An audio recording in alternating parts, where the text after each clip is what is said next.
नमस्कार viewers, I hope you guys are doing good. Viewers, आज मेरे साथ हैं मुनीश जी, हमारे जाने माने कार एक्सपर्ट, जिनकी वीडियोस को आप बहुत पसंद करते हो। लास्ट टाइम भी जो मैंने स्कोडा कोडियाक के साथ वीडियो डाली थी, आपने बहुत पसंद किया था। उस पर एक 0W20 पे भी हमने चर्चा की, वो भी आपने बहुत पसंद की। ऐसे ही आज मेरे पास स्कोडा सुपर्ब है 2.0, जिसको मैं ऑलमोस्ट 1+ मंथ से चला रहा हूँ, 45 डेज़ के आसपास, एंड अभी भी मेरे पास ही ये रहेगी। और इसका टॉपिक जो आज का है वो भी एक कंट्रोवर्शियल, जिसको मैं बोलूँगा मुनीश जी थोड़ा सा भरे बैठे हैं उस चीज़ को लेके। बहुत ज़्यादा थोड़ा डीजल लवर है, मैं पेट्रोल लवर हूँ, and petrol lover primarily because of the जो रवैया है सरकार का, हॉस्टिलिटी है डीजल के प्रति, उसके लिए we have to prefer petrol 2.0। Munish ji, ये चलाने के बाद मैंने एक ट्वीट किया था जिसको बहुत लोगों ने पसंद किया कि ये 2.0 turbo diesel with 6 speed automatic चलाने के बाद मुझे टी-रॉक ऐसे लग रहा है जैसे मैं MPI पोलो चला रहा हूँ। मतलब आपने मुझे बिगाड़ दिया। और इसके बाद मैंने आपको ये रिक्वेस्ट भी की है कि मुझे एक बढ़िया सी पसाट ढूंढ दीजिए, लेटेस्ट जेन जो गई है, क्योंकि वो मेरी ड्रीम कार थी, और चलिए तब मेरा बजट नहीं था, मैं नहीं ले सका। तो मुनीश जी, जो आज चर्चा हम करने जा रहे हैं, इसमें मेरे कुछ क्वेश्चंस हैं जो मुझे लगता है कि हम अंदर डिस्कस करेंगे, because it's very hot out there. एक तो देखिए, क्या ये कोई कंट्रोवर्सी है डीजल्स के अगेंस्ट, पहला। दूसरा, क्या ये कुछ ब्रांड्स ने प्रेशराइज किया कि इंडिया से डीजल चले जाएं, बिकॉज जब मैं US की मार्केट देखता हूँ, यूरोप की देखता हूँ, वहाँ पे TDIs या जो डीजल बाकी ब्रांड्स के हैं वो अभी भी प्रचलित हैं।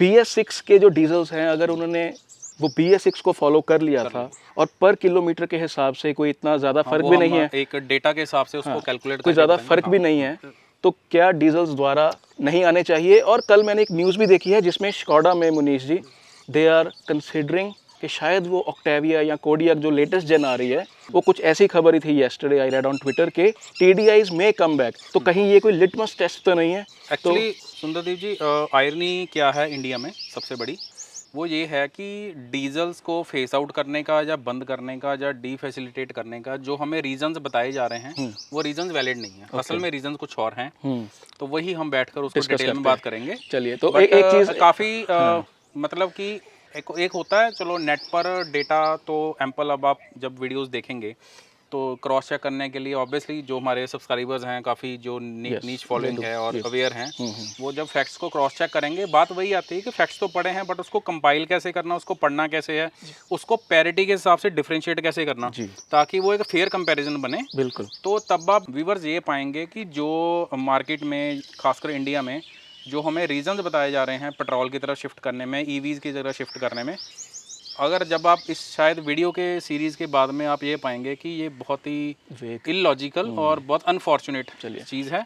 ये मैं एक डीजल ओनर पिछले 14 साल से, मैं अगर टोटल करूं तो 8-9 लाख किलोमीटर मैं गाड़ी में चला चुका हूं। किलोमीटर जैसे मेरी Vento 4 lakh, Polo 3 lakh, B7 Passat और वो ऑप्ट्रा मैग्नम भी है। तो it's not about the only economics but the fun to drive factor. और चाहे हायर एंड पर हैं, लोअर एंड पर हैं, देन लॉन्जिविटी, और जो एक ना बहुत बड़े लेवल की मिसकंसेप्शन है, क्लियर हो जाएगी मुझे लगता है कि diesels are costly to maintain. ऐसा कुछ भी नहीं है। मैं ये चीज़ बताऊं, ये वाली कुछ भी नहीं है। ये आपकी कार, इनकी कार मैं 40 डेज से चला रहा हूँ। चलिए, मेरे पास 3 पेट्रोल है, मैं बार बार बताना नहीं चाहता वो कौन सी है। मुझे लगता है 2000 किलोमीटर के ऊपर मैं चला चुका हूँ। शहर में मेरी एवरेज स्पीड 22 या 23 किलोमीटर की निकली है, जो सारा डेटा है।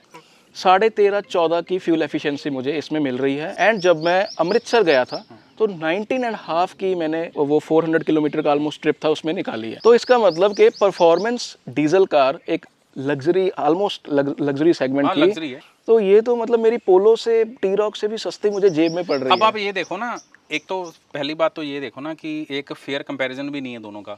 एक हम कंपेयर कर रहे हैं, आपने पोलो का भी नाम ले लिया, आपने टी-रॉक का भी नाम ले लिया, जो कि 1200 सीसी है, बिल्कुल, और 1500 सीसी है, बिल्कुल। अगर मैं टी-रॉक के साथ में अगर नेक टू नेक अगर इसको अगर रखना है तो मैं 1.5 TDI को रखूंगा।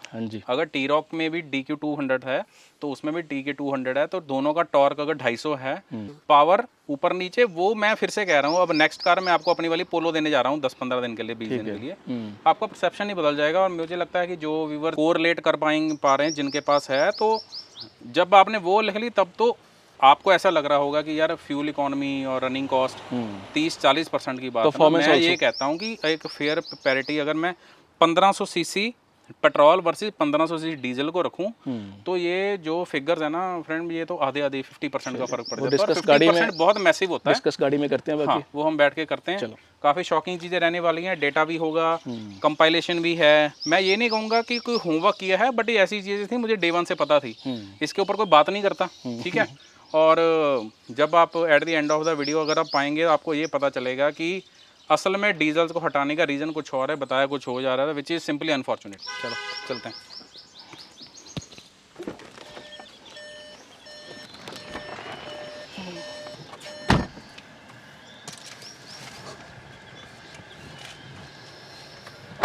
तो मनीष जी, जैसे इंट्रोडक्शन में जो आप कह रहे थे कि जैसे मैंने कुछ क्वेश्चंस आपसे पूछे कि अगर BS6 में ब्रांड्स डीजल के जो नॉर्म्स हैं उसको फुलफिल कर रहे हैं तो गवर्नमेंट इतनी हॉस्टाइल क्यों है? हमें यूरोप जैसे या US जैसे डीजल इंजन क्यों नहीं मिल रहे? ब्रांड्स इससे पीछा क्यों छुड़ा रहे हैं? क्योंकि लाइफ इनकी ज़्यादा, फ्यूल एफिशिएंसी ज़्यादा, बहुत प्लस पॉइंट्स हैं डीजल के जो आप डिस्कस करते रहते हो एज अ डीजल लवर। तो क्या इस पे आप क्या कहना चाहेंगे? वही जो मैंने बाहर खड़े आपको बात बोली थी कि जो रियल रीज़न है इसको फेज आउट करने के, उस चीज़ को मास्क किया जा रहा है ओके। मैन्युफैक्चरर की तरफ से भी, जो कैपेबल नहीं है। पोल्यूशन नहीं है इसका कारण? मैं बताता हूँ। टेक्नोलॉजी जो होती है, technology is meant to ease lives, और टेक्नोलॉजी के पास में हर चीज़ का सोल्यूशन होता है जी।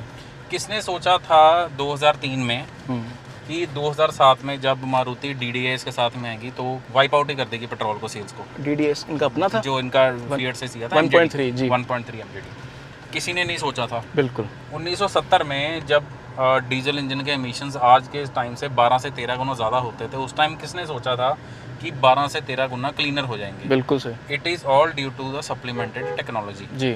ठीक है। अब फिर से समझने वाली बात है कि टेक्नोलॉजी के साथ में हर चीज़ का सलूशन है, होता है। उसके ऊपर भी हम वही, अगर हमारी वीडियोस हैं तो टेक्निकल डिस्कशन तो होती ही है, लेंदी भी होती है। बिल्कुल। तो अब इसमें दो चीज़ें फंसी इंडियन कार मार्केट में। एक तो था कि आयरनी की, जो मैं नाम नहीं लूँगा, कि जो मेजर मार्केट शेयर लेके बैठे हुए हैं उनकी इनकैपेबिलिटी या इनकॉम्पिटिटिवनेस, हाँ जी, उस चीज़ को डेवलप करने में। इसका मैं आपको रेफरेंस पॉइंट भी दूंगा। दूसरा, जो इस लायक थे, जिनके पास कैपेबिलिटी है थी और आगे भी रहेगी, उनके पास fair bit of market share का ना होना। अच्छा, आप बात समझते हैं? दोनों में डिफरेंस है। Yes, getting your point. इस डिस्कशन में बहुत सारे चीज़ों को आप रेप्लिकेट कर पाओगे और एक जेन्युइन रीज़न ढूंढ पाओगे। तो मेरा कहने का मतलब ये था। इसका मैं आपको एक रेफरेंस पॉइंट देता हूँ, आप भी दोस्तों समझेंगे। हम as a diesel versus gasoline fuel के ऊपर वो एक आप उससे वीडियो बना देना, ठीक है।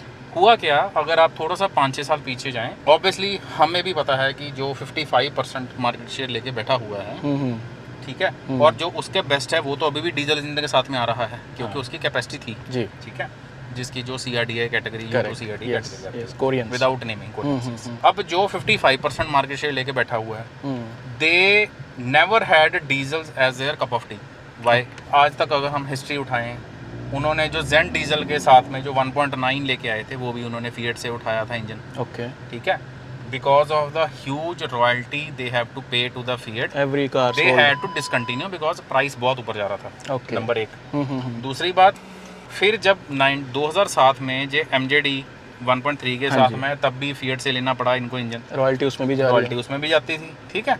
चलो, उस चीज़ की मुझे लगता है कि रेलेवेंस नहीं है बात करने की। अब हुआ क्या, मुझे सुंदरदीप जी एक बात बताइए, व्यूअर्स आप भी बताइए, सोचने पर आप मजबूर हो जाएंगे। कम से कम इनका 2014-15 में जब यूरो 4 नॉर्म्स अच्छे चल रहे थे, और ये तो इनएविटेबल था कि अब गवर्नमेंट यूरो 5 में और यूरो 6 में जाएगी, ठीक है। और 2016 में पता चल गया था जी कि अब यूरो 4 से सीधे यूरो 6 में जाने वाले हैं, ठीक है। मुझे एक बात बताइए, आपको लगता है कि जो 55% मार्केट शेयर लेकर बैठा हुआ है, उसकी इतनी बड़ी मिसकैलकुलेशन हो सकती है मार्केट में, या एक इकोनॉमी ने, कि 2700 करोड़ रुपए का प्लांट लगा दिया उन्होंने? अच्छा, किस चीज़ का? डीजल इंजन को डेवलप करने के लिए 2700 करोड़ की इन्वेस्टमेंट की थी, जिसमें से कि डेडिकेटेड 1000 से 1200 करोड़ रुपया इन्होंने, आपको याद होगा सुंदरजीत जी, 16-17 में इन्होंने सियाज में इंट्रोड्यूस करके DDIS 200 के नाम पर इन्होंने 1.5 लीटर इंजन निकाला था, विच वॉज यूरो 6 रेडी। अच्छा,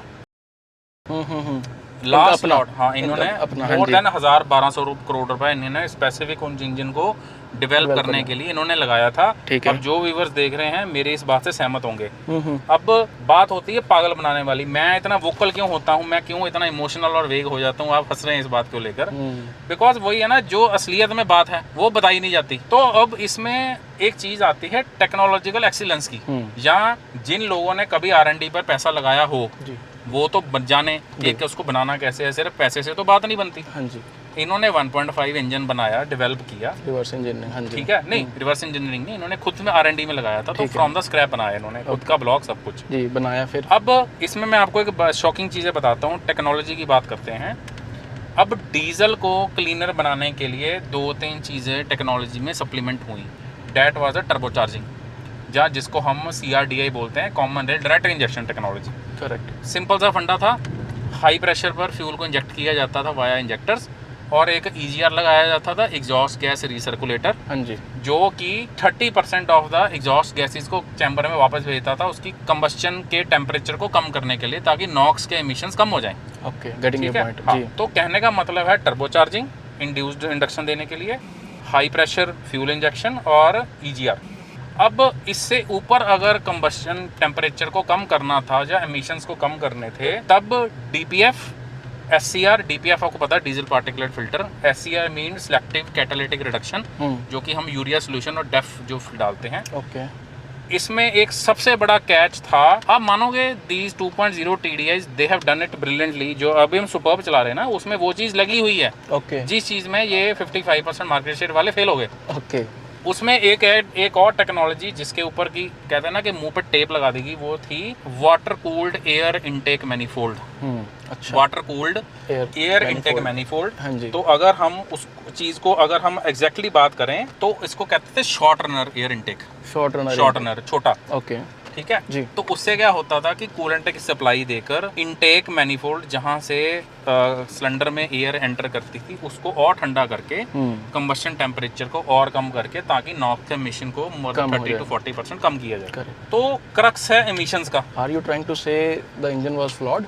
engine was flawed, yes. Okay. इन्होंने ये बोला, जो लीडर हैं मार्केट, इन्होंने ये बोला कि हमारे से मिसकैलकुलेशन हो गई। तो जी हम गवर्नमेंट का तो ये है कि नेट न्यूट्रलिटी की तरफ जाने के लिए, जीरो एमिशन के लिए। हाँ जी। तो हमसे जी अब मुझे आपको लगता है कि 1000-1200 करोड़ रुपए को ऐसे फेंक देगा इतनी बड़ी मिसकैलकुलेशन करके? इतनी टीम रहती है, हर चीज़ों की होती है। हुआ इनसे क्या, मैं बताता हूँ जी, अब आप सर्च करो। इन्होंने पता था DPF चाहिए था इनको, स्टार्टिंग वाले फेस में जो इन्होंने सियाज में निकाला था 1.5, उसमें तो इन्होंने DPF लगाने की जरूरत नहीं पड़ी, क्योंकि उस टाइम पर यूरो 4 वाज इनफ। उसके लिए DPF या SCR करने की जरूरत नहीं थी। हाँ जी। बट उसका जो एयर इनटेक था, इनटेक मैनिफोल्ड था, दैट वाज कूल्ड, और प्रॉब्लम आई उसी में। आप सर्च कर सकते हैं, उसमें उसके टूटने की, कूलेंट का मिक्स होने की, कंबस्शन चैम्बर के जाने में दिक्कत थी, और इतना वो सीरियस फ्लॉ था कि उसको री इंजीनियर करके या कुछ करके वो चीज़ नॉन बियॉन्ड वो थी। क्योंकि मैं आपको फिर से कह रहा हूँ, ये जो आप सुपर्ब चला रहे हैं इसमें भी वही liquid cooled air intake, short runner air intake है, जो कि किसी आरे गहरे के बस की बात नहीं थी। अब मुझे एक बात बताइए, अभी 2024 में ये गलत बोला गया, 55% मार्केट शेयर से अगर 42 रह गया, तो इसमें फिर फायदा थोड़ी हुआ उनको कोई? नहीं, अगर वो फिएट से ले रहे थे तो लेते रहते, उनको फिएट को बताते कि आप इसमें हमें थोड़ी सी मॉडिफिकेशन। एक्चुअली इसमें भी मैं एक चीज बता दूं, बहुत सारे इसमें जिन्होंने वो चलाया होगा, मैं व्यूअर्स आपसे ना कमेंट में मुझे आप जरूर बताना, जो फर्स्ट स्विफ्ट लॉन्च हुई थी 2007 में, वो आपने चलाई थी? हाँ जी। उसका आपने पुल देखा था? हाँ जी, बहुत अच्छा था। वो गाड़ी हाथ से निकलती थी, स्टीयरिंग छूट जाता था, निकल क्लच छड्डो तो निकल फिर गया। हाँ मैं दोस्तों, मैं आपको एक रिक्वेस्ट करूंगा, अगर मैं कभी भी ऑन कैमरा चीज़ हवा में नहीं बोलता, जम्पशन पर नहीं बोलता, आप कभी फर्स्ट जनरेशन वाले स्विफ्ट चलाना, फिर आप 2012 में जो आइटरेशन आई थी, फेसलिफ्ट आया था, वो चलाना, और 2015 के बाद वाली चलाना। That is so called 1.3 same engine, but वो इंजन सेम नहीं था, पागल बनाया गया, सीधी सी बात है। अच्छा। पहले वाले इंजन में और बाद वाले इंजन में ज़मीन आसमान का फ़र्क था, स्पेशली जो लास्ट लॉट में 16, 17, 18 में जो इन्होंने दिया, मैं मतलब कि मेरे पास शब्द नहीं है, मैं आपको बता ही नहीं सकता कि वो क्या था। अब चीटिंग क्या है इसमें, कि जो फर्स्ट आइटरेशन आई थी, पहला जो फर्स्ट जनरेशन में आया था, उसमें भी 75 bhp 190 Nm टॉर्क बोला गया था। तो इसमें भी 75 bhp, बट वो है ही नहीं, उसका करैक्टर ही डिफरेंट है, वो इंजन ही नहीं सेम। अच्छा, ठीक है ना, पावर फिगर मैं- सेम है। हाँ, power figure on paper same था, बट जिनके पास है, अगर किसी को कोई ऑफेंड हुआ है, ऑफेंड होने से पहले, कमेंट करने से पहले प्लीज आप फर्स्ट जनरेशन वाली 2007-8 वाली स्विफ्ट चला के आइए, 12 वाली चलाइए, तो आपको ग्राफ ऐसे ऐसे ऐसे 3 डिप मिलेंगे आपको। हम ना मुद्दे से भटक रहे हैं। नहीं, हम आ रहे हैं आगे। 42% शेयर रहेगा का, वो तो अभी दे रहे हैं बेचारे पेट्रोल। उन्होंने जो पैसे लगाए, चलो हम आई डोंट नो इफ डूब गए। इसका फायदा, अंगूर खट्टे हो गए, मैं बताता हूँ इसका फायदा तो कोरियंस और इंडियन ब्रांड्स ने ले लिया, अभी भी सेल्स हैं उनकी। मैं वही बता रहा हूँ ना, मैं वही बता रहा हूँ। हुआ क्या, और सरकार के रवैये की भी बात कर रहे हैं। सरकार के रवैये की बात बताइए, मैं कॉम्प्लिकेशन बताता हूँ जी। हुआ क्या, इन्होंने देख लिया ये हमारे बस की बात नहीं है, पैसा लगा दिया, पैसा खराब हो गया जी।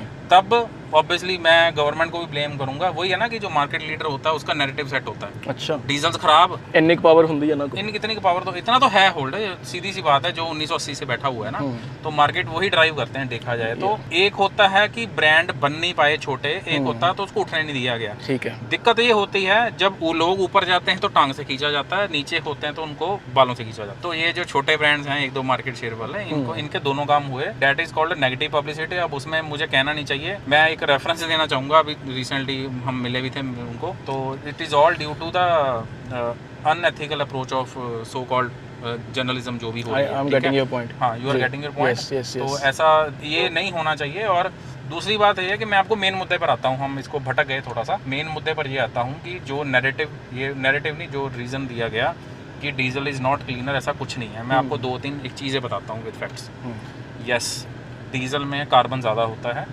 अगर हम कार्बन एमिशन की बात करें तो 1 लीटर ऑफ डीजल में अराउंड 2.68, मैं अप्रॉक्सीमेट फिगर रखूँगा, राउंड फिगर, मतलब कहने का मतलब है 2.8 किलोग्राम ऑफ CO2 एमिशंस होते हैं 1 लीटर ऑफ डीजल में। कैरी जो 1 लीटर डीजल में 2 किलो, तो मैं बताता हूँ, अभी इसको आप मिक्स मत करिए। एक होती है वॉल्यूमेट्रिक एमिशन। कहने का मतलब है कि अगर problem is we are comparing apple with oranges. 1 kilo litre, मैं बता रहा हूँ, 1 litre diesel emits around 2.68 kg of carbon dioxide when it is burn. 1 litre liquid एक तरीके दा 2 किलो, जो एक लीटर लिक्विड जो फ्यूल है वो around 2.68 kilograms of carbon dioxide emit करता है। ठीक है। जो पेट्रोल है, हाँ जी, वो एमिट करता है अराउंड 2.33। ठीक है, ठीक है, which is almost you can say 13-17-18% जो भी बनती है। बिल्कुल बिल्कुल। Yes, it is significant. मतलब कि 2.70 वर्सेस 2.33 या 33। बिल्कुल। अब एक कैच ये है कि जब वो फ्यूल बर्न पर किलोमीटर के हिसाब से बर्न किया जाता है, क्योंकि वॉल्यूमेट्रिक कंजम्पशन की जब बात होती है, क्योंकि सीधी सी बात है, पैरिटी तो होनी चाहिए ना। बिल्कुल। जब वो फ्यूल को जलाया जाता है तो हम ये पाते हैं, फिगर ये निकल के आती है कि 1 किलोमीटर में जब डीजल जलता है तो वो 120 ग्राम कार्बन एमिट करता है और पेट्रोल एमिट होता है 200 ग्राम। अब आप कहोगे कि यार ये कैसे, डिस्टेंस के पर लीटर के हिसाब से तो डीजल का ज़्यादा है और किलोमीटर के हिसाब से वो ज़्यादा है। अब हमारे लिए क्या मैटर करता है, पर किलोमीटर के हिसाब से कि पर लीटर के हिसाब से, डिस्टेंस। अब इसमें आती है वॉल्यूमेट्रिक कंजम्पशन। वॉल्यूमेट्रिक कंजम्पशन का कॉन्सेप्ट ये है, किसी के ऊपर मुझे नहीं लगता इसने बात की होगी किसी ने, जी। उसके ऊपर मतलब ये बनता है कि अगर हम 2 सेम डिस्प्लेसमेंट के इंजन लें, दोनों ही टर्बो चार्ज लें, अगर मान के चलिए विद 1.5 TSI विद 1.5 TDI, तो आप ये पाएंगे कि there is at least, I am telling, at least का मतलब ये समझते हैं कि इनके पास 1.5 TSI है जो मैंने चलाया है 15 दिन। बिल्कुल। मेरे पास 1.5 TDI है जो मैं पिछले 3-4 लाख किलोमीटर से चला रहा हूँ। हाँ जी। मैं आपको एटलीस्ट बोल रहा हूँ कि माइलेज के हिसाब से 1 TDI is at least 150% frugal fuel efficient then counter part TSI TD। ये अक्रॉस चाहे GDI है, चाहे आप नेचुरल एस्पेक्ट ले लो, डीजल इंजन चाहे वो किसी भी कंपनी का है, टाटा का है, वही है, it can't match a petrol. Volumetric consumption का जो मैं कॉन्सेप्ट के बारे में बात की, आप प्लीज़ सर्च करिए। उसके हिसाब से मुझे नहीं लगता कि कमेंट्स में ये चीज़ को कोई ऑफेंड होगा, या वो होगा कि अब आपने एक ट्विटर पे पोस्ट डाला था, ठीक है, कि आपकी फ्यूल कंजम्पशन और आपका जो फ्यूल के ऊपर एक्सपेंडिचर है, मैंने डाला था। अब उसमें कंपैरिजन क्या बन रहा था with 1.5 of petrol versus 2.0 TDI। पहली बात है तो वो फेयर कंपैरिजन ही नहीं है, डिस्प्लेसमेंट के हिसाब से, पावर के हिसाब से, टॉर्क के हिसाब से। थोड़ा सा मैं बता दूं, 11 की निकालती है मेरी टी-रॉक और इसकी 13.5 निकली हुई थी। और एवरेज स्पीड 2000 किलोमीटर डिस्टेंस के हिसाब से वही 22-23 जो शहर में होती है। तो 84 रुपये पेट्रोल डीजल का price and the difference of 1.5 kilometre पर, है ना, वो पर लीटर 30% का तो है फर्क। हाँ, 30 और जब ये वो बात है जब इंजन के डिस्प्लेसमेंट का ही बहुत फर्क है, 25%। ये सेगमेंट भी 2-3 सेगमेंट ऊपर है। हाँ जी। तो अगर हम इसको 1.5 के साथ में उसके सामने डाल दें तो वो बहुत गेम आगे निकल जाती है। तो हम एक मुद्दे पे आते हैं। तो वॉल्यूमेट्रिक कंजम्पशन के हिसाब से अगर सेम डिस्प्लेसमेंट में टर्बोचार्ज पेट्रोल और टर्बोचार्ज डीजल, तो इस चीज के ऊपर तो कोई वो कर ही नहीं सकता कि उसकी कम से कम जो फ्यूल एफिशिएंसी जो है 140 to 150% का फर्क है। अब कई लोग कहेंगे जी हमारी TSI 18 देती है 19-20, पर प्लीज दोस्तों मैं फिर से कह रहा हूँ, आई ओ माई वर्ड्स, मैंने चलाई है डीजल को, you drive it like anything, उसको कोई फर्क नहीं पड़ता था। There is a very narrow band between the worst and the best. TSI की दिक्कत क्या है, जैसे ही you try to have fun, जैसे ही आपका राइट फुट हैवी होने लगता है, उसका बहुत डिप करता है, तो मतलब कि उसका वर्स्ट भी बहुत खराब है और उसका बेस्ट भी इतना कोई ज्यादा सिग्निफिकेंट नहीं है। तो डीजल मैं आपको बहुत एक क्रेडिबिलिटी के साथ में बता रहा हूँ, मैं चला रहा हूँ, मैंने बहुत गंदे तरीके से भी चला लूँ, जैसे मर्जी, कभी सोचा ही नहीं फ्यूल एफिशिएंसी के बारे में। वो गाड़ी दिल्ली जाता हूँ, मैंने अभी गंदे तरीके का मतलब बिना चला ले, मतलब गंदे तरीके में ये होता ना कि आपका माइंडसेट ही नहीं है कि आपने फ्यूल इकोनॉमी निकालनी या कुछ भी करना है। इसमें भी कोई दिक्कत नहीं है, इसमें कोई दिक्कत नहीं है। तो मैंने अभी जो वीडियो भी डाला था अपने चैनल में, गुड़गांव गया था तो 25-25 की एवरेज 100-110 में जाके 110 पे भी ये 17-18 पर भी आराम से, वो मतलब कि हाई सिटी में 17-18, मतलब कि आप बिल्कुल ही क्रॉल ही कर रहे हो तो भी 15-16-17, इट्स अ डैम नंबर। और 3 लाख चली हुई है और मतलब कि बहुत एक, ये देखो आप जैसे पुश कर रहे हैं तो ये चीज़, हाँ वही मैं दिखाऊंगा। चलिए, तो मेरा कहने का मतलब ये है कि अगर हम वॉल्यूमेट्रिक कंजम्पशन के हिसाब से बात करें तो कार्बन डाइऑक्साइड एमिशन पर किलोमीटर के हिसाब से if you will research it's less than the petrol counter part. दिक्कत कहाँ है, दिक्कत कहाँ थी, नाइट्रस ऑक्साइड और नाइट्रोजन डाइऑक्साइड। अब उसके लिए जो मैंने स्टार्टिंग में जो बोली थी, वहाँ पर पार्टी प्ले करती है टेक्नोलॉजी, ठीक है।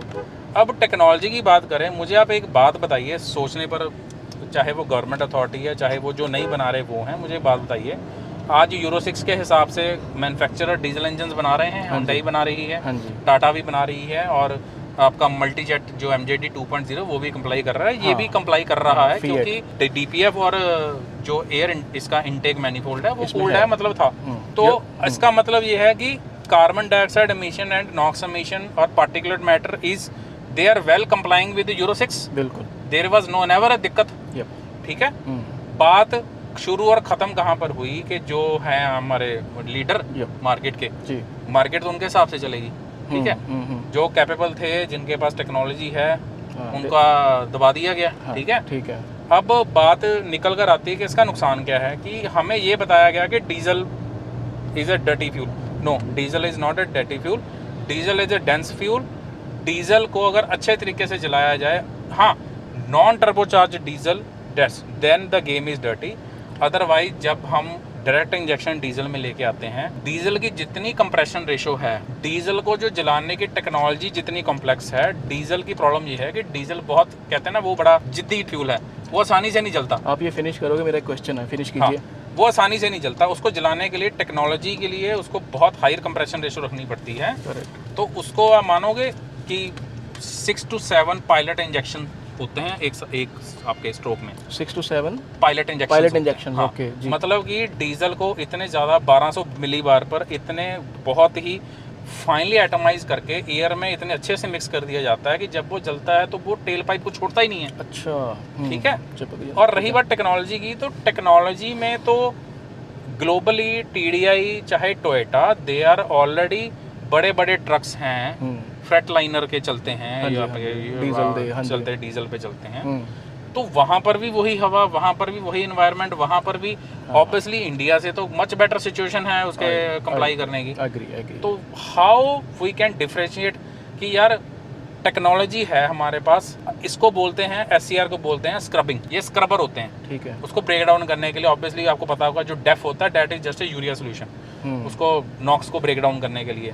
DPF उसको ट्रैप कर लेता है, बाद में रीजनरेशन में उसको जलाकर सूट के फॉर्म पर उसको बाहर फेंक दिया जाता है, ऐश बन जाती है उसकी। सो हमारे पास टेक्नोलॉजी थी। फिर सबसे बड़ी बात मैं ये कह रहा हूँ, आप एमिशंस के बारे में हमने बात कर ली, टेक्नोलॉजी ऑब्वियसली कॉस्ट है। अब मुझे मान के चलो अगर डीजल लाख 1.5 लाख 2 लाख महंगी भी मिलती है, मैं स्टिल पिक करूंगा डीजल के आपने लिए। बोला 3XO, मैंने बोला था मैं आज भी अगर 15 लाख मिले ना मैं 3XO लूंगा। मैंने पूछा 30 लाख में जहाँ मैं जीप कॉम्पस डीजल उठाऊंगा, जहाँ मैं XUV 700 ये बहुत बड़ी स्टेटमेंट है, बहुत बड़ी स्टेटमेंट है। ठीक है, मुझे पता है मैं क्या है, तो आपने भी देख लिया होगा, रखे परसेप्शन चेंज होगी। हाँ, तो दोस्तों मेरा कहने का मतलब ये है कि हाँ, एक मिनट लास्ट चीज, सॉरी, अगर मैं एंड यूजर की बात करूं, मैंने पोलो चलाई है, मेरे पास B7 Passat है, तो मैंने उसको नॉर्मल रूटीन में चलाता हूँ, मुझे वो चीज़ फील नहीं होती। ऑब्वियसली एक कार की जो रनिंग कॉस्ट है, that includes your EMI, upfront cost, then your insurance thing, wear and tear, everything. ठीक है, जो सिग्निफिकेंट रहती है that is your fuel cost.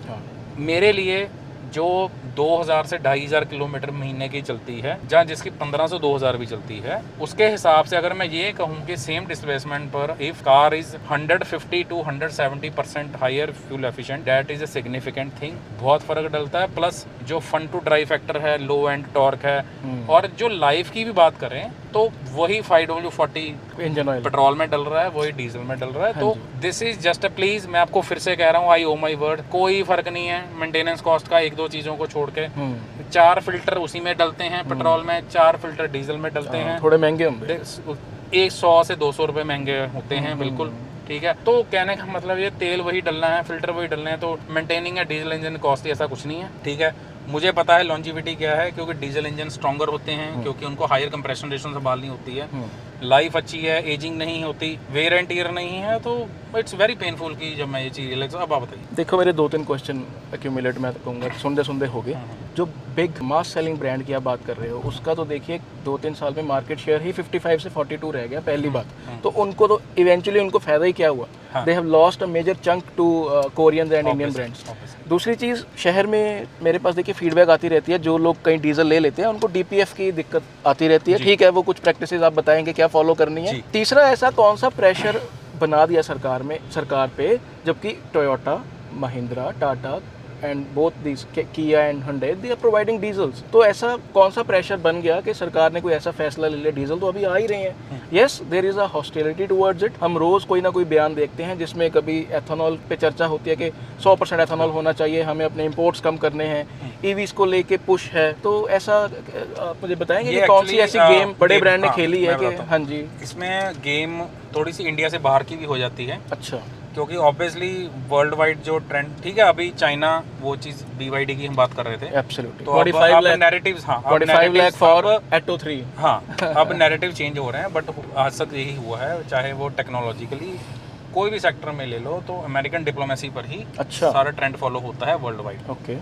ये हमें डे 1 से पता था कि Americans were never good in diesels. ठीक है, फोर्ड और ऑब्वियसली शेवरोले, नो, मतलब कि जो एक जापानीज टोयोटा और सुपरमेसी यूरोपियंस के पास में है ना, डीजल्स को बनाने की, वो इनके पास वो चीज लॉन्जेविटी है। बाकी बनाना अलग चीज है, बट अगर हम मेटल की बात करें दोनों की, हाँ जी, मेटल वाला नहीं, METTL वाला, तो अगर बात करें तो यूरोपियंस की कार निकलता है, और उनको ऑब्वियसली ईवी का भी इसलिए कि उनको टेस्ला बेचनी है वर्ल्ड वाइड। ठीक है, तो उसी नैरेटिव पर वो हमने एक वीडियो, जियोपॉलिटिक्स इन्वॉल्व हो रही है। Geopolitics involve. अब बात क्या है कि obviously it's all about the geopolitics and geoeconomics. Okay, तेल, क्रूड ऑयल, कच्चा तेल, ये वो डॉलर में पेमेंट, और हमें सबको पता है कि 3 गुना ज्यादा कंजम्पशन है गैसोलीन की, पेट्रोल की, और डीजल की 1/3 है। ठीक है, बात एक तो वहां से शुरू हो जाती है। दूसरा, एक टेक्निकल चीज बताता हूँ, जब एक कच्चा तेल जिसको हम बैरल में ट्रेड होता है, एक बैरल में अराउंड 42 गैलन्स होते हैं। ठीक है, which is equal to 160 litre of कच्चा तेल, जिसमें से कि पेट्रोल निकलता है 70 से 72 लीटर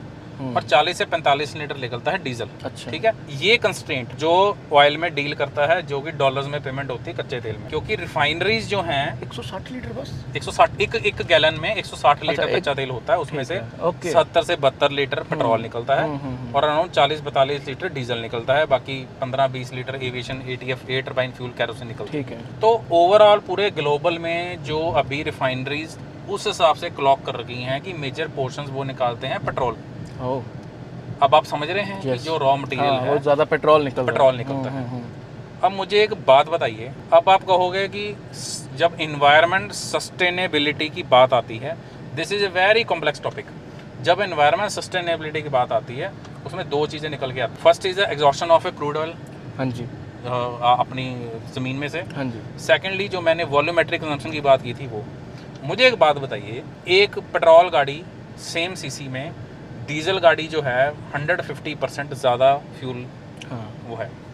तो मुझे दोस्तों एक सीधा सा मैथ्स फिजिक्स लगा के बताइए कि 1,00,000 किलोमीटर में कौन सी गाड़ी, अगर इनके पास डीजल है, कौन ज़्यादा एक वॉल्यूमेट्रिक कंजम्पशन किसकी ज़्यादा होगी? Obviously petrol. हाँ जी, वॉल्यूमेट्रिक बात बताइए, तो पेट्रोल की खपत ज़्यादा, खपत इन लीटर्स, वॉल्यूमेट्रिक कंजम्पशन। बिल्कुल। अब उसमें हम वो बाकी चीज़ों वो ज़्यादा खाना पड़ेगा उसको। हाँ, ऑब्वियसली अगर मैं ये बात बोल रहा हूँ, इसमें कोई डिनाई नहीं कर सकता, क्योंकि मुझे पता है TDI 23, 24, 25 या इवन महिंद्रा, मेरे फ्रेंड के पास महिंद्रा XUV 700 अभी हमने 27 किलोमीटर चला दी है गाड़ी, तो 14.7 दी। आप ये देखो ना कि 350 Nm का बीस्ट है, और TSI मुझे नहीं लगता ये 1.0 TSI वैसे देती हो, नहीं ऑब्वियसली। ठीक है। तो वॉल्यूमेट्रिक कंजम्पशन को ध्यान में रखिए प्लीज़, इस चीज़ को मिक्स एंड मैच मत करिए। वॉल्यूमेट्रिक कंजम्पशन सीधी सी बात है, अगर 1,00,000 किलोमीटर 1.5 TSI चला है, 1,00,000 किलोमीटर 1.5 TDI चला है, तो वॉल्यूमेट्रिक कंजम्पशन के हिसाब से कम नहीं तो 140 to 160% ज़्यादा फ्यूल डलवाना पड़ेगा। इन लीटर्स की बात कर रहा हूँ, forget about the petrol diesel cost.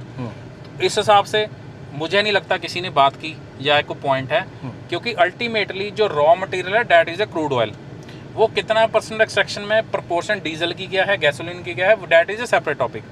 अब अगर पर मुझे एक क्वेश्चन है, मुझे मैन्युफैक्चरर बता दे, गवर्नमेंट बता दे, जो मिनिस्ट्री हो, ऑयल मार्केट, जिसने को बताना बता दे। मुझे एक बात बताइए सुंदरदीप जी, हाँ जी। अब 2-3 चीज़ों में हम इसको सम अप करते हैं। पर किलोमीटर के हिसाब से डीजल का कार्बन एमिशन है 120 ग्राम 1 किलोमीटर, पेट्रोल का है 200। वॉल्यूमेट्रिक कंजम्पशन के हिसाब से 140% टू 160% के हिसाब से there is a difference of the volumetric consumption. तीसरे नंबर पर जो डीजल में अब कार्बन एमिशन की तो गेम ही 1-2% की है। अगर हम पर लीटर डिफरेंस कम है, प्रॉब्लम कहाँ आ गई कि untreated gasoline emit around 30% less NOx than a diesel. अब उसके लिए तो टेक्नोलॉजी है ऑलरेडी, 3 चीजें, that is a DPF, that is SCR, selective catalytic reduction, which is named as a DEF, that is a urea solution. और third, जो हमारे जो 44% मार्केट शेयर वाले बैठे हैं, जिन्होंने ट्राई किया था विद 1.5 DDI के साथ में, वो था कि इंटेक मैनिफोल्ड को कूल्ड करना विद, वो मिस होगी चीज़।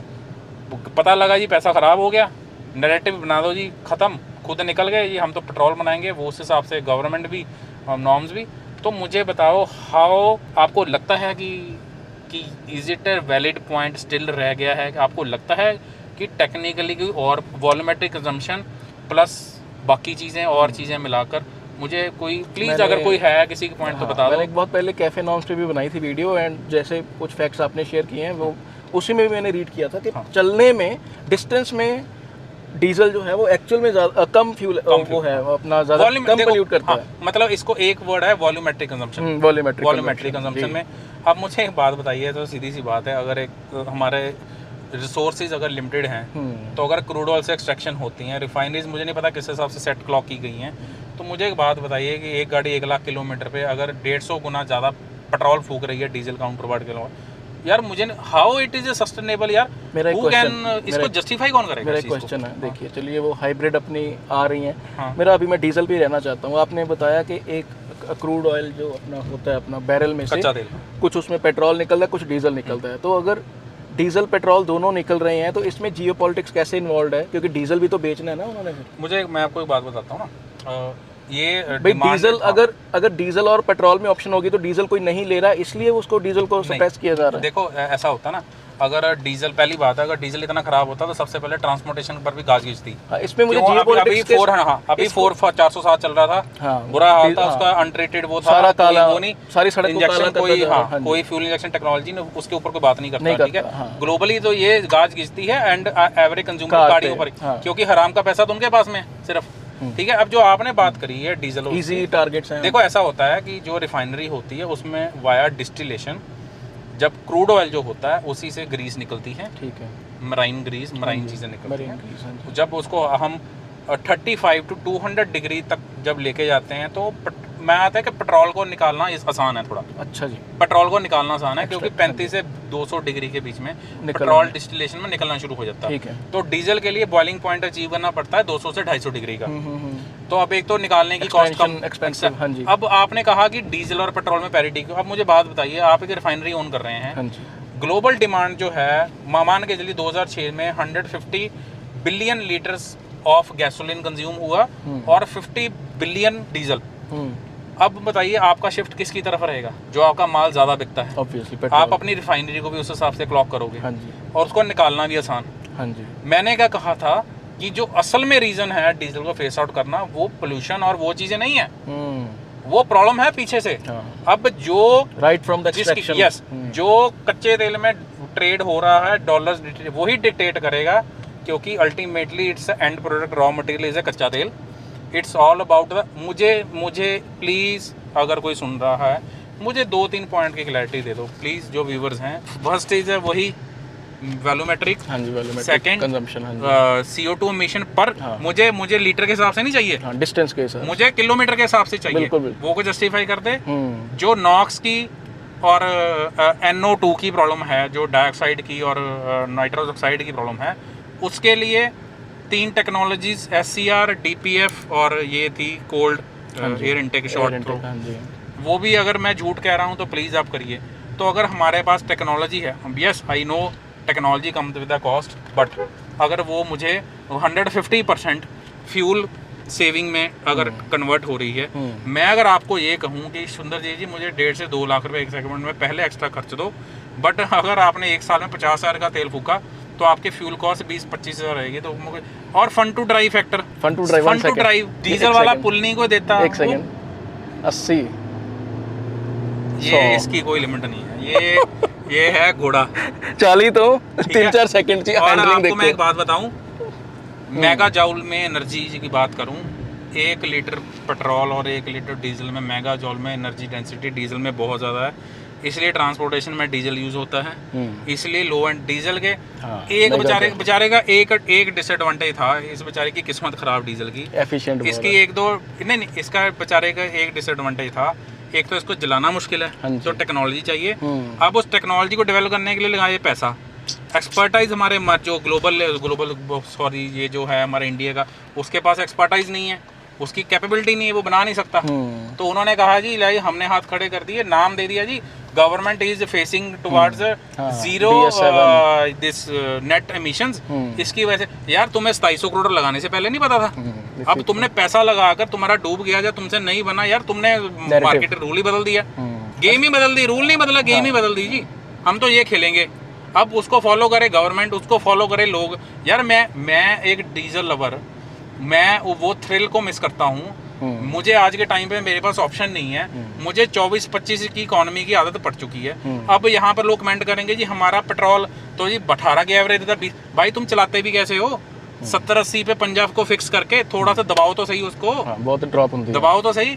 मैं ये कह रहा हूँ कि जो पेट्रोल टर्बोचार्ज चाहे वो GDI है, उसमें वर्स्ट टू बेस्ट का इतना फर्क है, जो तो डीजल में तो है ही नहीं। पेट्रोल की फ्यूल एफिशिएंसी बताते हैं, उसमें मैं भी एक हूँ। हमारे पास मुनीश जी, हमने ये देखना है कि सरकार का रवैया, हमें नहीं पता कल को गाज हम पे गिर जाए, हम दिल्ली में तो अभी जाने को रहे, मेरी देखिए पोलो तो 13 साल पुरानी, अब भी जा सकती है।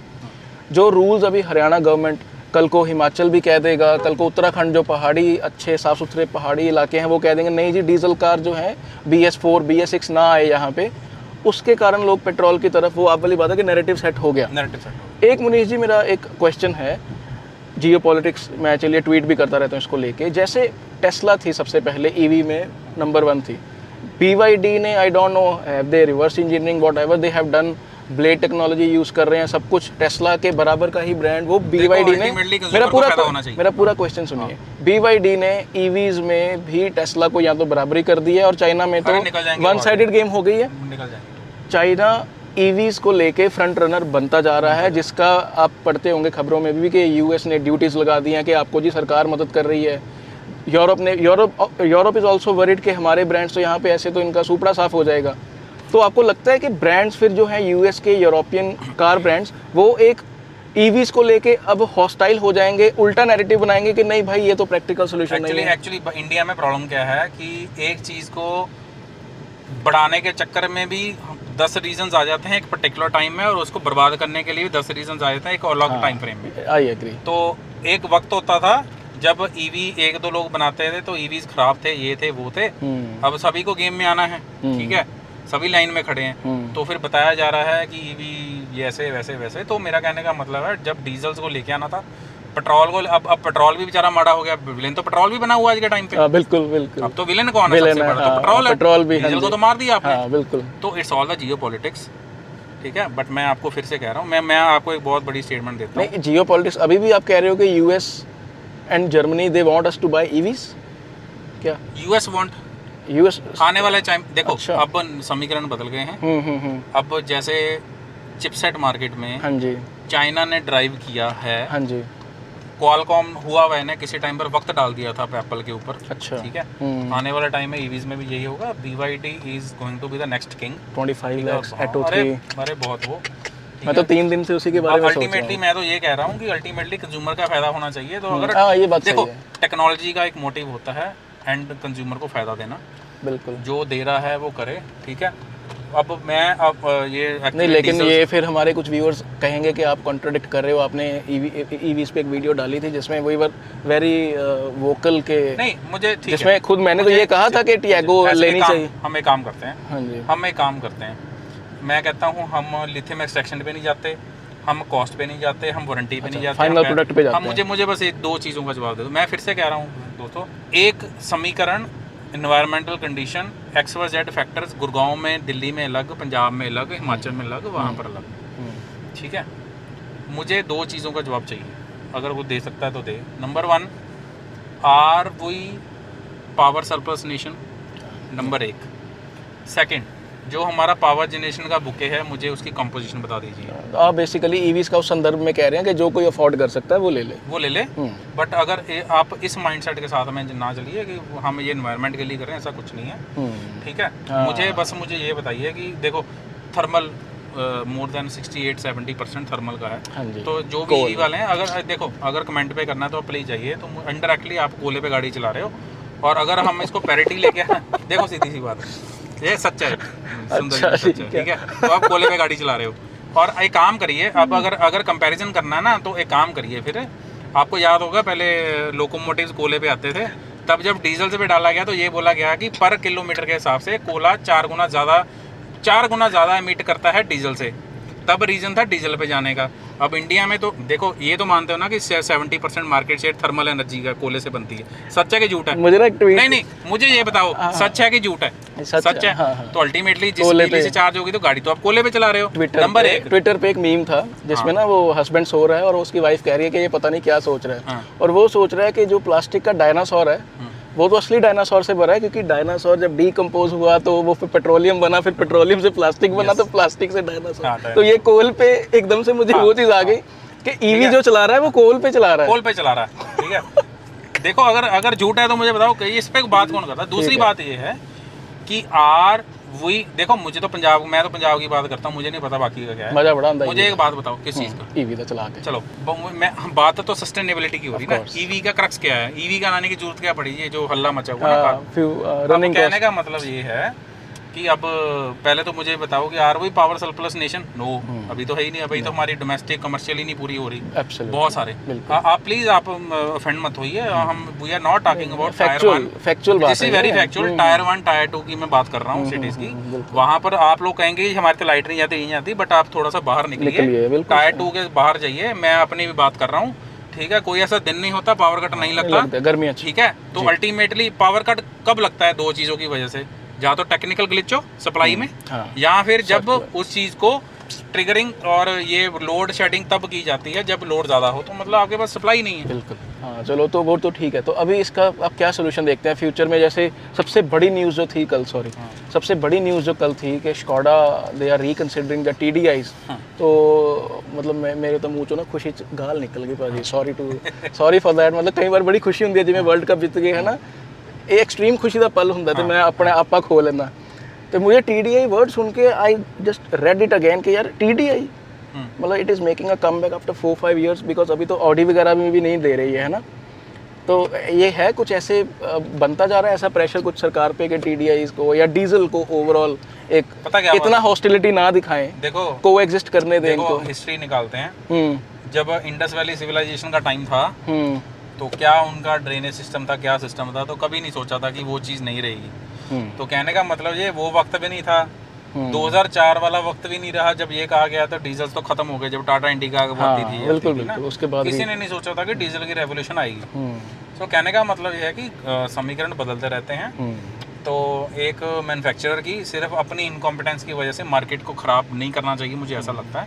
तो जो व्यूवर देख रहे हैं, मुझे ऐसा लगता है कि आप थोड़ा सा अपने आंखें खोल के रखिए, और इतना कुछ ज़्यादा मैं आज भी कह रहा हूँ कि आज अगर गवर्नमेंट बोल दे कि आज जुलाई चल रही है कि 30 अगस्त को लास्ट गाड़ी इंडिया में डीजल सेल होगी, सबसे पहले डीजल गाड़ी उठाने नहीं वाला मैं हूँगा बंदा, मैं उठाऊँगा।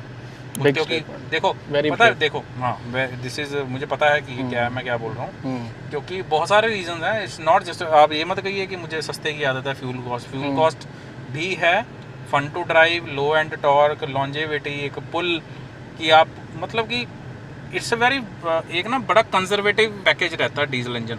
टर्बोचार्ज कोई भी है, वो किसी भी मैन्युफैक्चरर का हो, अच्छा जो अच्छे से इंजीनियर्ड है, तो उसमें अब इसको मेरे इमोशंस को समझने के लिए या तो आपने कभी चलाया हो, लंबे टाइम के लिए रखा होगा। अब मैं अगर बात करूँ कि ये सुपर्ब गाड़ी आपके घर में लाने से पहले मुझे लगता था आपके भी माइंडसेट कुछ और ही था। नहीं, मैं फिर से आपको कह रहा हूँ, मुझे इसकी परफॉर्मेंस पे या कभी मैंने उस पर संदेह नहीं किया। देखिए, मैं अपनी कार ऐसी नहीं लेना चाहता कि मुझे 6 साल के बाद पता चले कि ये कार अब दिल्ली नहीं जा सकती, ये कार अब फलानी जगह नहीं जा सकती, ये कार सीधा अब जंक यार्ड में जाएगी। देखो वो तो आर्बिट्रेरी है, आर्बिट्रेरी कैसे है? देखो ये है, मैं अपनी कार लंबे टाइम के लिए रखता हूँ। देखो मैं इस पे ना थोड़ा सा डायरेक्ट गवर्नमेंट को मैं करता हूँ, ठीक है। हम ए पॉलिटिकल होके बात करेंगे। हाँ जी, ए पॉलिटिकल। अब जिस बंदे ने 2019 में गाड़ी ली होगी यूरो 4, हाँ लिया, हाँ ऑफर से लिए वाले। होता क्या है कि जब स्मॉग होती है, आते हैं, अब स्मॉग वाला भी कोई रेलिवेंट पॉइंट नहीं रह गया, उसकी वजह से डीजल को ब्लेम किया जाता है, क्योंकि स्मॉग के लिए सल्फर डाइऑक्साइड जो थी ना, सल्फर ऑक्साइड, वो रिस्पॉन्सिबल होती थी। वैसे ही BS6 में तो सल्फर ही 10 ppm कर दिया है। तो जब रॉ मटेरियल में डीजल में सल्फर नहीं है तो वो सल्फर डाइऑक्साइड ऑक्साइड कहाँ से छोड़ेगा? जब आपने डीजल अपनी तरफ से इतनी उस पर लगाम लगा दी है, तब भी 2023 के दिसंबर में आप देख लीजिए, पूरा पंजाब, दिल्ली, हरियाणा स्मॉग तो रहती है। तो ये कोई अकेले वाहन थोड़ी है। तो कहने का मतलब ये है कि रेलिवेंट नहीं है। दूसरा, मैं गवर्नमेंट को ये कहना चाहता हूँ कि don't fall into the trap. और जब आप 2019 में जिसने गाड़ी ली होगी, आप 15 साल का RTO हम लोग 8, 10, 12%, 15%, और साउथ में तो गए थे 18-20%। जब आप लेते हो, it means we are citizen of India. बिल्कुल सही। और ये जो आप RTO लिया जाता है, हम और किसी स्टेट बात नहीं करेंगे, means we are legally, yes RTO is a state subject, but it's, मुझे ऐसा लगता है कि ये आपका एक हक है, कॉन्स्टिट्यूशनल आपका जो बेस राइट है ना, ये वायलेट हो रहा है। ठीक है, मैं वायोलेशन मानता हूँ। अब इसके तर्क वितर्क बहुत होंगे, बट मुझे आप ये बताइए कि 2019 में मैंने 15-20 लाख की अगर कोई गाड़ी ली, तो जब ये नॉर्म्स आते हैं, टैक्स पे करके 8, 10, 12% या 20% दिया, उसको ये बोल दिया जाए अब आप गाड़ी चला ही नहीं पाओगे, उसकी रेलिवेंस नहीं है। अब सबसे पहले जो घरों चक के लेके जा रहे हैं ना, तो सबसे पहले ये तो ट्रक चल रहे हैं ना, इतने फ्लीट चल रहा है। मैं मानता हूँ ट्रांसपोर्टेशन बैकबोन है, उसके लिए क्रिपल कर जाएगी, बट ठीक है। बट मैं ये कह रहा हूँ, मैं गवर्नमेंट को ये कह रहा हूँ, सभी को ये कह रहा हूँ कि हम लोग, चाहे वो fan boy, enthusiast, end user, या जिसने A to B जाना है, हमारे पास कोई हराम का पैसा नहीं है, ऑब्वियसली। ठीक है। जैसे ही गवर्नमेंट पैसा कमाती है, वैसे ही एक फ्लीट ओनर ट्रक वाला चलाता है, वैसे ही हम लोग कमाते हैं। सही बात है। प्लीज़ हमसे राइट मत छीनो। बहुत सही। अगर आपको जस्टिफाई करना है डीजल को, come up with the facts, please don't miss interpret. कुछ लोग इतने भी पागल नहीं होते। मैं तो हमेशा कहता हूँ, मैंने जो ये अभी इसका बनाया था ना ग्रेड के ऊपर इंजन ऑयल के, बहुत मैंने ये कई लोगों के मुझे आए कमेंट्स आए ऐसे कर, मैं कहा यार आप ले आओ, जिसने बनाया वो ले आओ। मुझे आप ये समझा दो कि यार 0-20 कैसे स्टेबल है इंडिया में।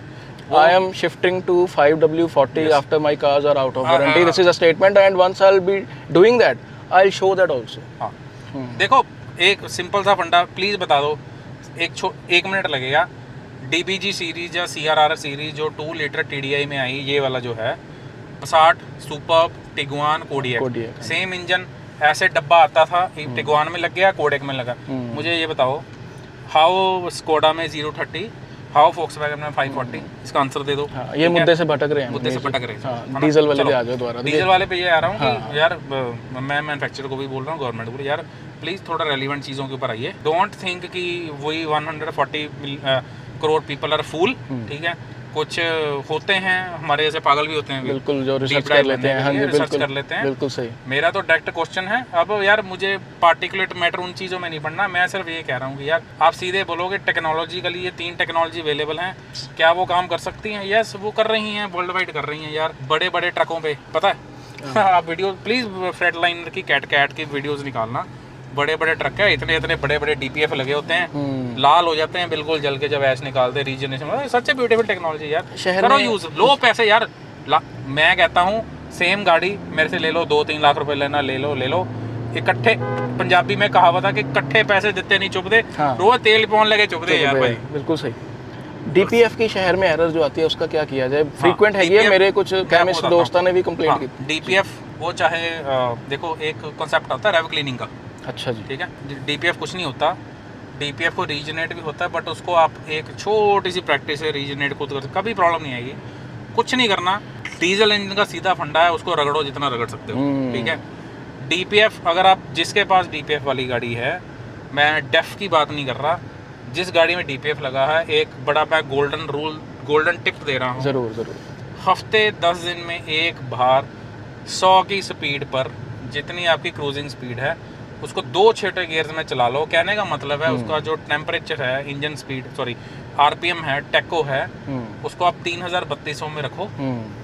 उससे क्या होता है, इंजन की स्पीड जितनी रेव कर रहा होता है उसके हिसाब से इनलेट से लेकर एग्जॉस्ट तक जो एक फ्लो बना होता है, क्योंकि जितनी इंजन फास्ट रेव करता है, इनलेट से आउटलेट तक उसका फ्लो बना रहता है। देन कंबस्शन का टेम्परेचर जो आपके सीधे से कंबस्शन चैम्बर से आता है, अगर आप रेव क्लीनिंग करते हो, मैं ये नहीं कह रहा कि आपको तीसरे गियर में लगातार चलानी, 5 to 10 minutes of A practice, 5 to 10 minutes, चाहे आप सेडेटिव ड्राइवर हैं, कुछ भी, आप ये मान के चलो कि यार हमें 10 दिन में एक बार गाड़ी खींच के चलानी है। अब खींच के चला, हमें सिर्फ RPM चाहिए इंजन के, इंजन की स्पीड चाहिए, हमें व्हील पर स्पीड नहीं चाहिए, गाड़ी की स्पीड नहीं चाहिए। मैं ये नहीं कह रहा गाड़ी 200 पर भगानी, गाड़ी आप 90-100 पे चलाओ, बस उसके 2 गियर डाउन कर दो, 5 स्पीड है तो 3rd गियर में चला दो। जब आप उसको 5, 7, 8, 10 मिनट चला लोगे, उससे क्या होगा कि रेव क्लीनिंग से DPF के अंदर से जो सूट होगा वो ऐश में कन्वर्ट हो जाएगा, उसका टेम्परेचर भी बढ़ जाएगा, और रेव क्लीनिंग से जो इतना एयर का गश होगा वो अपने साथ उसको सूट को बाहर निकाल देगा। सूट नहीं, सॉरी, ऐश। सूट DPF से पीछे है सूट, DPF के बाद में है ऐश। बाकी जो टाइमली DPF को रीजनरेट ऑटोमेटिक में, मैनुअल मोड में, हाँ मैनुअल मोड में जाके टिप्ट्रॉनिक में इसमें करके देखें। हाँ, तीसरे जब आप आते, अब आप तीसरे पे जा रहे हो, ठीक है। आप अभी आप क्या हो रहा है कि 60-70 पे जा रहे हो, आप उसको 3000, 3200, 3500 में होल्ड करके रखो।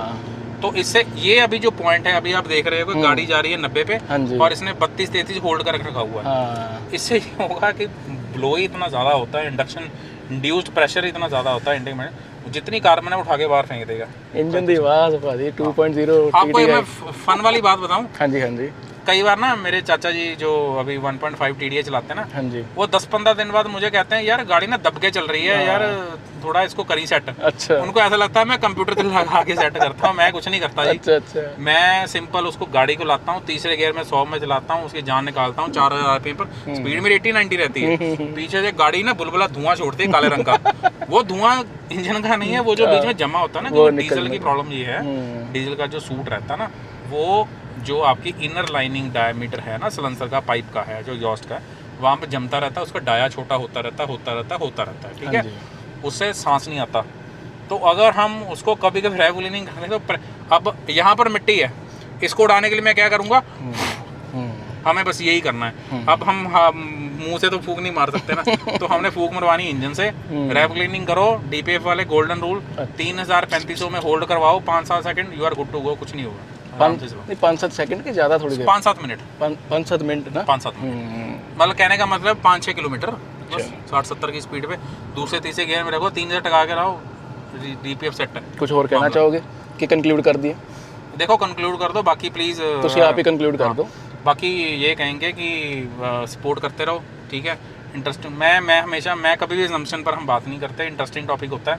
तो जो मैंने चीज़ बोली है, अगर मैन्युफैक्चरर, गवर्नमेंट, जो एजेंसीज हैं, प्लीज़ यार मुझे किस पर बात होगी, वही वॉल्यूमेट्रिक कंजम्पशन, हाँ जी, नॉक्स, NO2, CO2 और ये अपना क्या कहते हैं उसको, पार्टिकुलेट मैटर, PPM। यार हर चीज़ टेक्नोलॉजी के पास सोल्यूशन है, ऑलरेडी है, इस गाड़ी में वो है technology, this was euro 6 ready. सही ठीक है यार, प्लीज़ डोंट मेक फूल। यार मैं आपसे ना मैन्युफैक्चर को भी, जो जिन्होंने बोल दिया ना कि हम पेट्रोल बनाएंगे, यार प्लीज़ ऐसा मत करो यार, जो बना रहे हैं बेचारे, एक कंक्लूड करने से पहले मुनीश जी, मैं ना एक चीज़ सोचता रहता हूँ कि जैसे अभी यूरो 7 के जो नॉर्म्स सरकार ने बोले हैं कि ऐसे होना चाहिए, यार इज़ इट रियली इम्पोर्टेंट कि आप बोलो कि हम इसको इम्प्रूव करते ही रहें?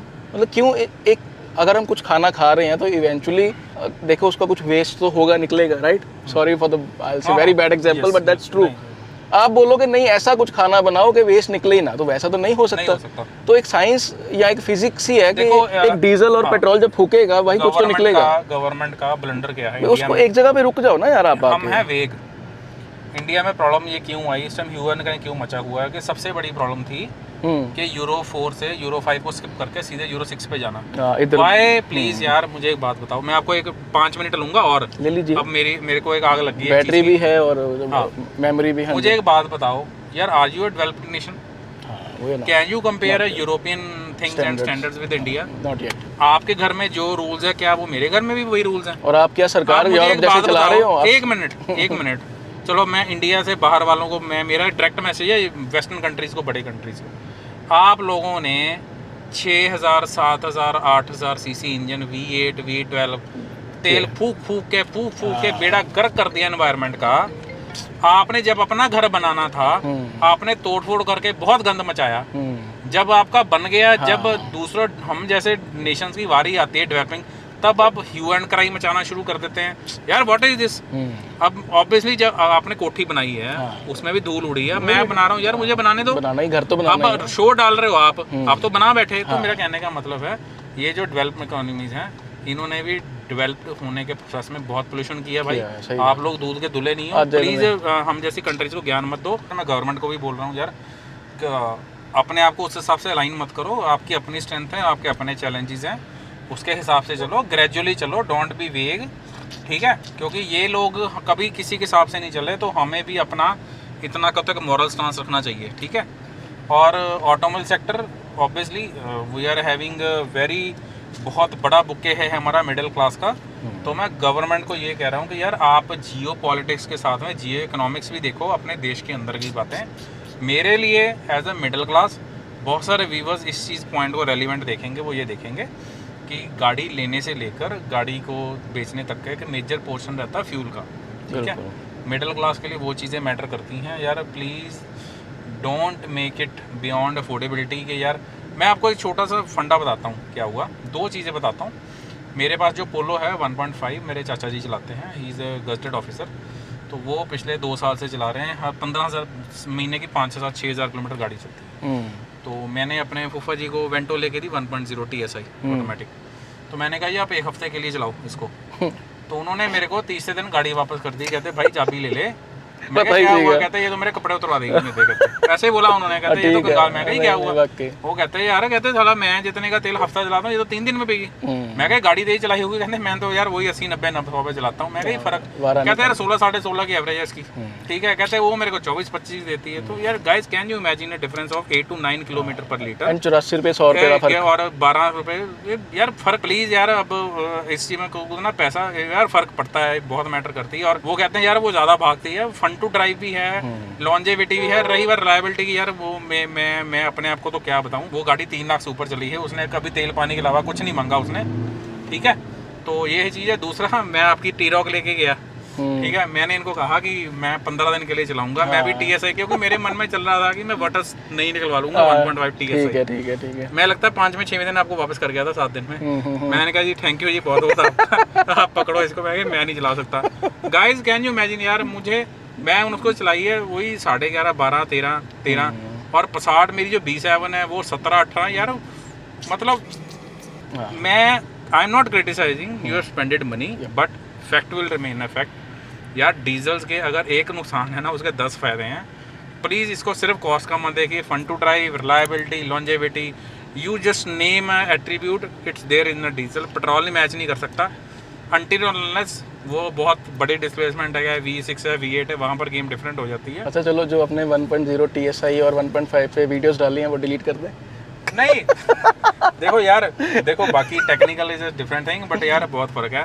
तो यार गवर्नमेंट प्लीज़ यार, लोग EMI देते हैं, मिडिल क्लास का बहुत बड़ा चंक है, मिडिल क्लास के लिए टारगेटेड गाड़ी है 1.5। प्लीज़ आप यार अगर थोड़ा सा अगर काम करना है ना, आप लोग फ्लीट पर भी और ट्रांसपोर्टेशन पे भी करिए। बिल्कुल ठीक है, आप रेलवे के ऊपर उसकी इलेक्ट्रिफिकेशन कर रहे हो, you are doing a good thing. ठीक है यार, अब बहुत लोड हट गया, ठीक है, ग्रेजुअली बट जा अभी रहे हैं। ये जो हमारे सामने ट्रक जा रहा है, इट्स नॉन टर्बो चार्ज यार, क्या कितना मुझे लगता है 10-15 गाड़ी जितना पोल्यूशन कर रहा है ज़्यादा ही यार। पैरिटी पे रखो, हराम की पैसा नहीं आया वो हमारे पास। दूसरा, अगर डीजल को बंद करना है या कर रहे हो, please give a valid point, मुझे डेटा दे दो भाई। ये 5-6 चीज़ें बात करने के लिए मैंने आपको बता दिया वीडियो में, आप रिसर्च करो, काउंटर बैलेंस करना करो, मैं ईमेल डाल देता हूँ, कोई अगर मेरे को करना चाहे तो ही कैन डू। बट 1-2-3% के फ़र्क के चक्कर में जी 2% ज़्यादा कार्बन एमिशन ये वो, इट डजंट मेक सेंस यार, please. Viewers, keep supporting, keep loving, visit wallclub.com। वहाँ पे मनीष जी द्वारा कार जो है हम डालते रहते हैं, उसको भी मैं स्पेसिफिक वीडियो डालता हूँ। हाँ, कंसल्टेंसी, वही कंसल्टेंसी, वही न्यू तो चलो you यूज have any करते हैं, but technically you have any question, new car, used car, तो you can contact Manish ji. Technical guidance भी आपको चाहिए all over India, pan India, so we have a good footprint. Genuine reviews हैं वहाँ पे, हर brand के गाड़ियों के रिव्यू हैं, यू कैन रीड देयर। और बहुत अच्छा ट्रैफिक अभी वहाँ पे आ रहा है, ट्विटर से भी एंड अदरवाइज भी मनीष जी। तो keep supporting friends, keep loving, thank you so much, thank you. मिलेंगे नए टॉपिक के साथ। बिल्कुल।